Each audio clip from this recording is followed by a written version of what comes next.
Pripremila sam i oprala ovde 1,5 kg paradajza. Kada kupujete paradajz, gledajte da budu neoštećeni plodovi.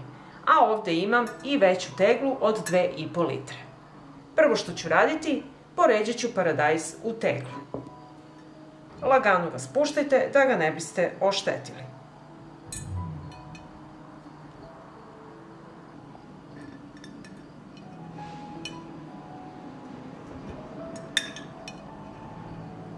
Poređala sam paradajz u teglu i sada će mi trebati proključala voda.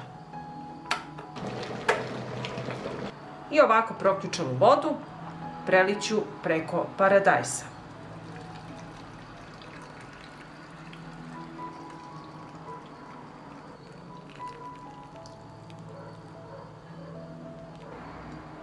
Poklopit ću sa poklopcem i ostaviti ovako da odstoji 15 minuta. Nakon 15 minuta stajanja, vodu iz tegle presuću u šerpu.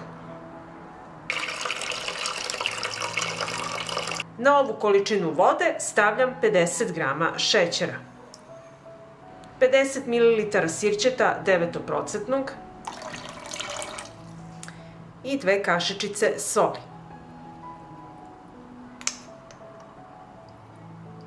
Ovo je mera za teglu od 2,5 litre, a vi pravite mere proporcionalno prema vašim potrebama.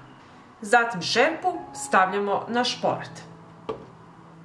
Uključujem šporet, malo ću promešati i sačekat ću da tečnost proključa.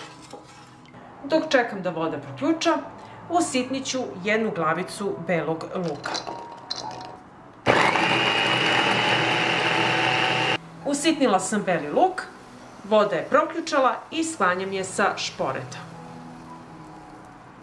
Prvo ću u teglu sipati usitnjen beli luk.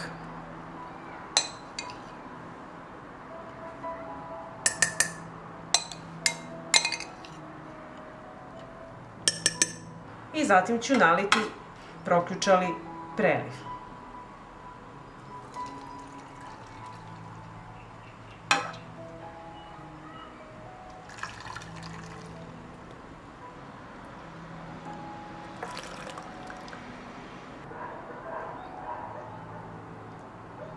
Obrisat ću vrh tegle da može lepo da nalegne poklopac i zatvorit ću sa čistim i novim poklopcem.